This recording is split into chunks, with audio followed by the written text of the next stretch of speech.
Does it pay to just wait and read a story when all the issues have come in? They call this trade waiting, but I'm talking about something a little different.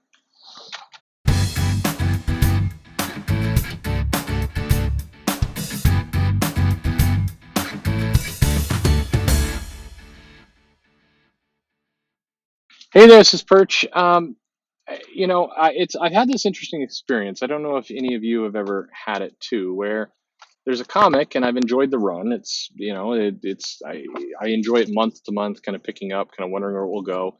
And generally, I think there's this arc of kind of investment in the story where you buy a comic, you read it. If it's a really good comic, you think about it a bunch, and maybe you read it a second time that day.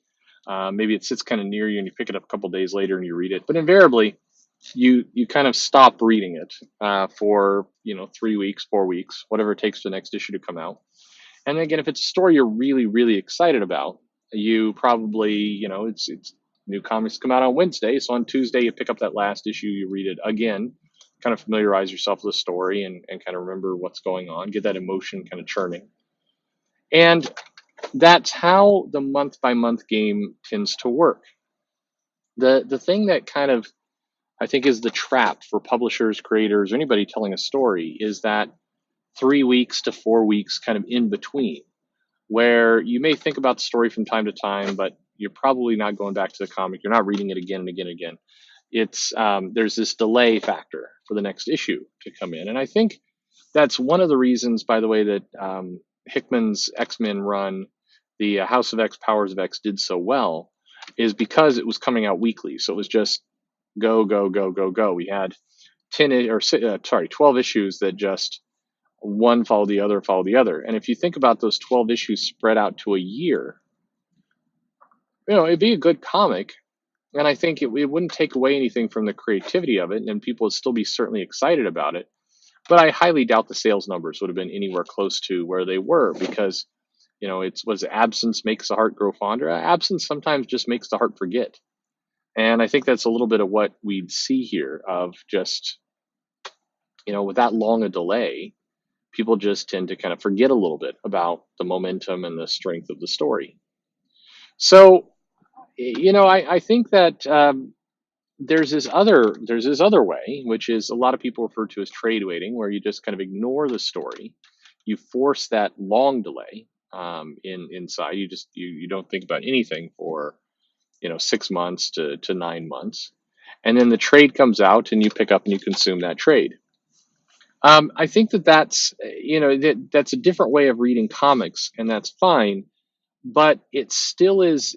It's still not the same. You're still, if you've got an ongoing comic, if you have a like, let's say you're really into Squirrel Girl, and you buy the trade paperback and you read the first 6 issues and you're really happy, you like everything that's there.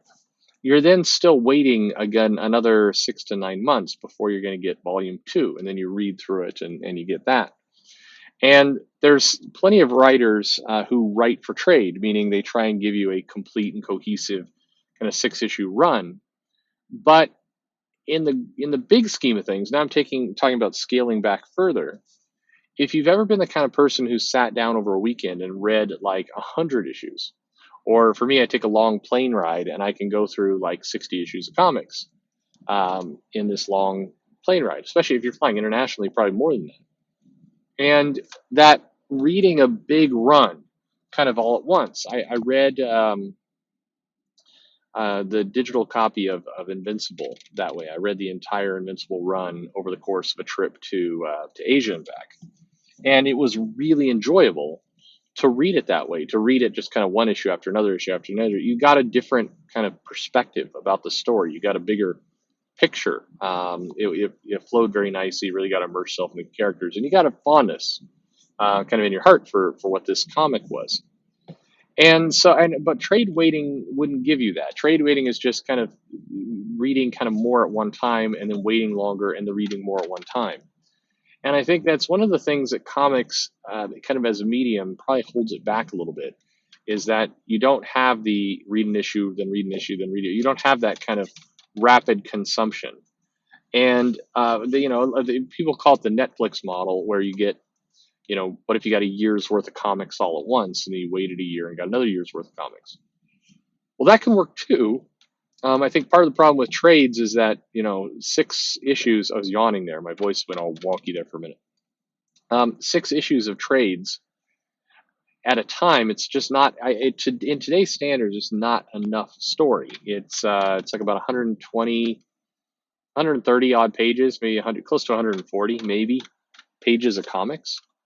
And that sounds like a lot, but it's really not. That's not a lot of comics. I mean, consider if you were reading Watchmen and you got to read half of Watchmen, and then you had to like go away for a year and then come back and read the other half of Watchmen. It would kind of kill big parts of the story. So it's either people are going to start waiting longer periods of time before they pick up any comic, which I think is probably unhelpful for the industry and for reading in general, and certainly unhelpful for getting people excited about things. Or there's got to be kind of more consumed, more dumped at one time.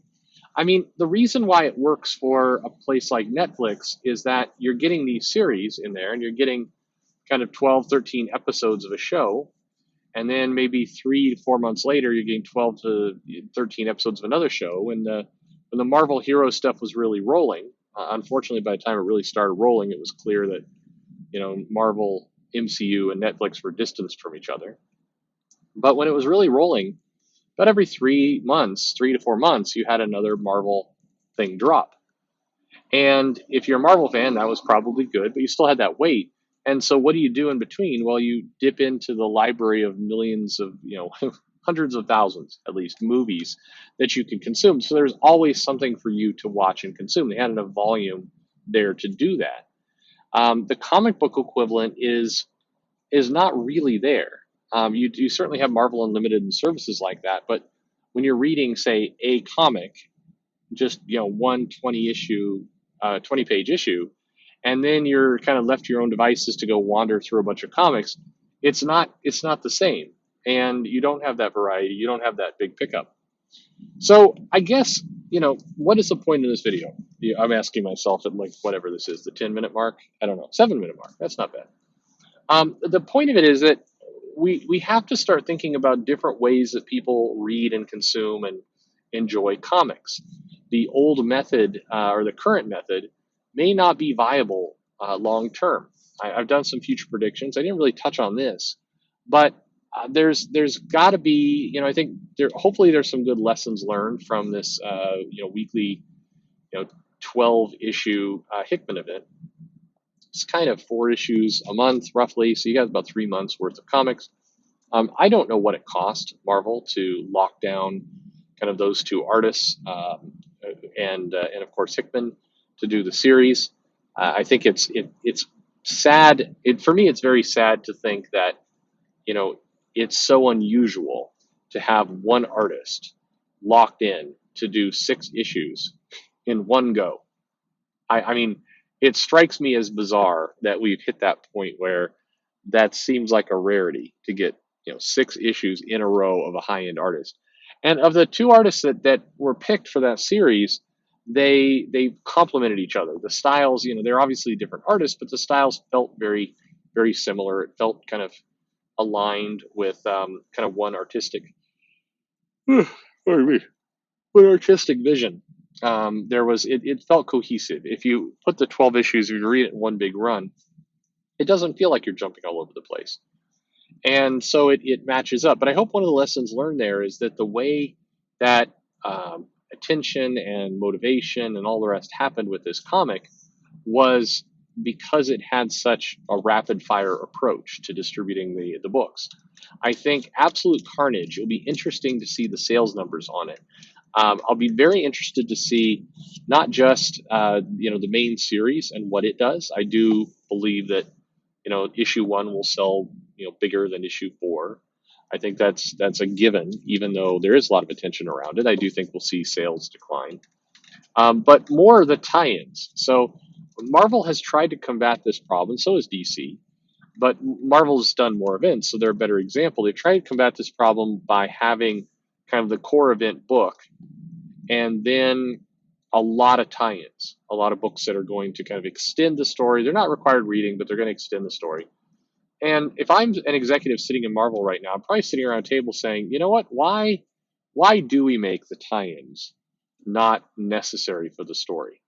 There's this logic of, well, we can't, we'll break the bank. We'll if we make all of these tie-ins critical to understanding the story, our fans will be mad because it will just cost too much money. But when you have, gone up to the 3.99 kind of model for comics, I'm struggle to believe that anyone cares about saving money at this point. That anybody is going, well, we can't make the consumers pay too much. I don't believe those conversations are being had anymore. If they were, you wouldn't be pumping out $10 books from time to time, or with increasing frequency from time to time. So if you're doing an event with Marvel, why not make every single tie-in? Like, the issue doesn't get to be a tie-in issue unless it's really super relevant to the story. And let's hire writers who have a big idea that requires a lot of kind of ins and outs. If you look at like the Extinction Agenda and other comics, even in the past, where there was a kind of a direct tie-in from issue to issue, why not? And if we're going down that model, why not just kind of deprioritize the regular standalone books and just go all in on events? Why not have, at any given time, some book running weekly for 3 to 4 months with a consistent writer artist team that's just going to keep up that kind of energy and momentum from the customer week by week? Because it's that 3 to 4 week problem, as I started with, that I think is the killer. If you've got that kind of gap between comics, it's a prime opportunity to lose their focus. And if you lose anyone's focus, you dramatically raise the likelihood that the consumer will just opt out. And that's what we have to avoid. So anyway, it's an interesting. The comics are an interesting time right now. There's a lot of examples of other media with the streaming services and other things. Disney Plus is going to do this thing. By the time this video goes out, it'll have launched. But they're doing this bit where they're not going to put out the series all on day one. They're going to still, even if they filmed a 12 issue or 12 episode series, they're still going to release it weekly or every other day or something. They're not going to allow for kind of all download binge watching. Okay, that's an interesting format. I suspect if they can just put things out in that way and maybe increase the frequency a little bit, so maybe every other day or twice a week, putting out an episode, so you stretch it out for 3 months, but you get that buzz kind of building. I think one of the things that binging all at once we've lost is that it's very easy to kind of I won't say ignore, but you get to this period where the whole series has a lot less weight because you're just trying to watch it as fast as you possibly can so you don't get spoiled on the internet, or so you can go in and brag to people the next day. I mean, I've had people who come in like completely screwed up, dark circles under the eyes. They look like an absolute mess. And they're going, oh, yeah, I stayed up all night and watched the new Jessica Jones. And it's like, you're an idiot. I mean, I don't know. Nobody cares. And do you feel good about doing that? Do you feel like you got a good quality entertainment experience? I think that there will become some, backlash against binging, where it's just people are deciding, hey, the experience of binging isn't necessarily helpful to the viewer to get them to stick and stay. And it's also kind of shooting your whole, both barrels of all guns all at once. And that's not good either. So I don't know. It'll be interesting to see the changes. I think comics can learn from this model, though, by figuring out kind of new methods to put comics out. I mean, imagine if you, saved up kind of your ammunition, you got a real quality Captain America team, and you told a 3-month Captain America story, very tight, every week something released. Maybe you tie in the Winter Soldier and the Falcon to that. You have kind of, like House of X, Powers of X, you do Captain America, then Winter Soldier, then Falcon, and then you repeat. And so every week you've got this issue, but it's telling a very tightly integrated story. So you get kind of this method. So anyway, some interesting stuff. I'm curious with the editorial team, and Jordan White was on X-Men, certainly before Hickman. He's on X-Men now. He's the X-Men editor. I'm curious how he, what's his role look like these days? Is Hickman calling more of the shots? Is he how's he coordinating all this? I'd be fascinated to know kind of how that job, that individual has changed. Because I think from an editorial standpoint, and going further from that, from a marketing standpoint, from a company strategic planning standpoint, feels like there's a lot of a momentum that you can insert and inject into comics if you just release them the right way and you get creative teams that can tell a tightly tied together, consistent story. Anyway, some interesting stuff. What do you think? Does any of this resonate with you? How do you consume comics? When do you read them, share them, think about them? I would love to know what you think. Get your thoughts on the matter. Leave a comment below. Like, subscribe, click the bell for notification, all those kinds of things. Follow me on Twitter at Comic Perch, and thank you for listening.